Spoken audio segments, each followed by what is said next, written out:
بسم اللہ الرحمن الرحیم۔ شروع اللہ کے نام سے جو بڑا مہربان اور نہایت رحم کرنے والا ہے۔ آج ہم ایک ایسے مومن کا واقعہ بیان کریں گے جو 1000 سال تک جہنم کی گہرائی میں رہے گا۔ ایک دفعہ حضور پاک صلی اللہ علیہ وآلہ وسلم صحابہ کی محفل میں تشریف فرما تھے کہ ایک شخص حاضر ہوا اور عرض کرنے لگا، یا رسول اللہ صلی اللہ علیہ وآلہ وسلم، کوئی ایسا مومن بھی ہے جو جہنم میں رہے گا؟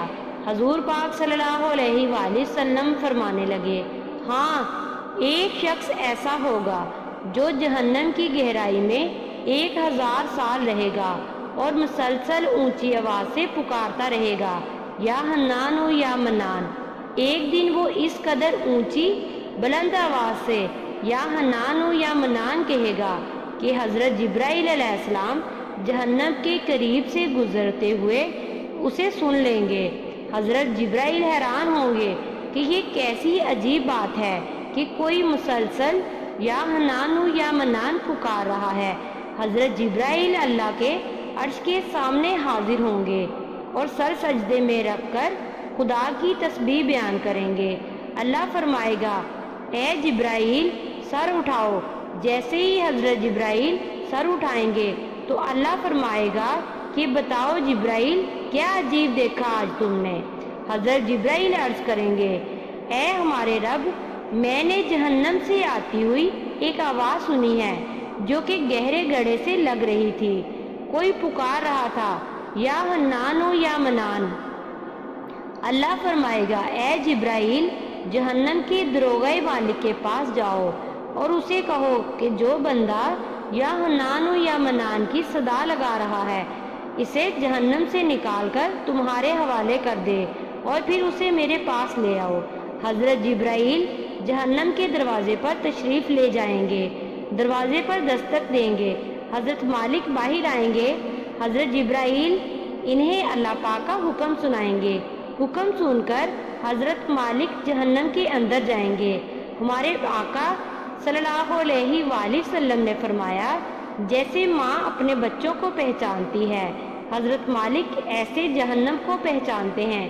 اس کے باوجود آپ یا حنان و یا منان کہنے والے شخص کو تلاش نہیں کر پائیں گے۔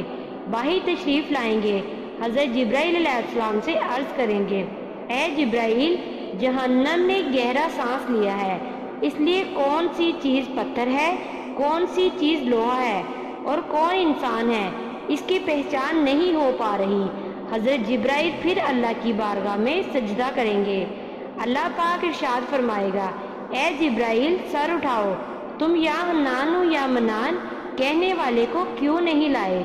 جبرائیل عرض کریں گے، مولا، دروغہ جہنم حضرت مالک نے بھی معذرت کر لی ہے، کہتے ہیں کہ جہنم نے سانس لی ہے، اس کی وجہ سے پتھر، لوہے اور انسانوں کے درمیان کوئی فرق نہیں بچا ہے، تو یہ سبھی جل کر کوئلہ بن چکے ہیں، کسی چیز کی پہچان نہیں ہو پا رہی۔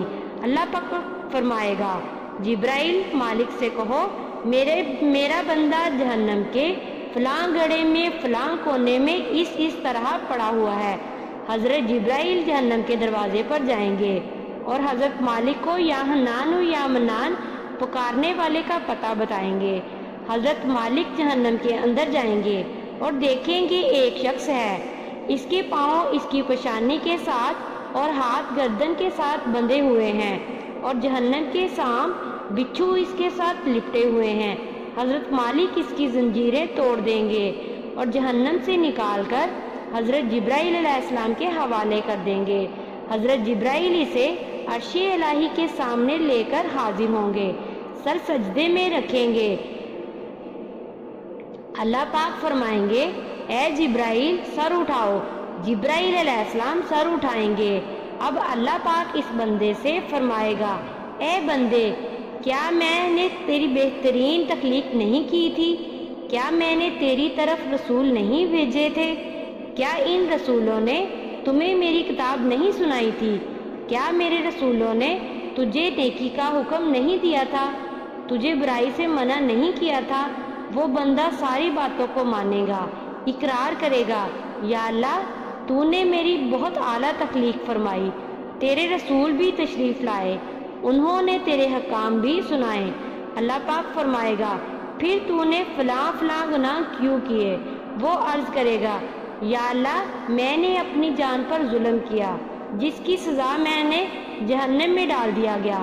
اے اللہ اس کے باوجود میری امید نہیں ٹوٹی، مجھے تیری رحمت سے امید تھی، اسی لیے میں یا حنان و یا منان پکارتا رہا۔ مولا تو نے مجھے فضل سے جہنم سے نکالا ہے، یا اللہ مجھ پر رحم فرما دے۔ اللہ پاک فرمائے گا اے فرشتوں گواہ ہو جاؤ، میں نے اس بندے پر رحم کیا اور اسے معاف کر دیا۔ آئیں ناظرین، سب اپنا اپنا محاسبہ کرتے ہیں۔ کیا ہم میں سے کوئی ایسا ہے کہ جو کہہ سکے میں اپنے اعمال کا حساب دے سکتا ہوں؟ اپنے اپنے گریبانوں میں نظر ڈالیے، کوئی ایسی خوبی یا نیکی جس پر ہمیں یقین ہو کہ ہمیں دوزخ میں نہیں ڈالا جائے گا۔ ہزاروں سال کی عبادتیں بھی رد ہوتی دیکھی گئی ہیں، تو بس اللہ سے دعا کرتے ہیں کہ اے اللہ ہم جانتے ہیں کہ اگر ہمارے اعمال کا سخت حساب لیا گیا تو یقیناً ہم نہیں بچ پائیں گے، ہم بے حد گناہ گار ہیں، لیکن اے اللہ پاک ہم تیری رحمت کا سوال کرتے ہیں، ہم سے حساب اپنے عدل و انصاف پر نہ لینا بلکہ ہم پر اپنی رحمت اور عطا کا سایہ رکھنا۔ اے اللہ پاک ہماری دعا کو قبول فرمانا، آمین۔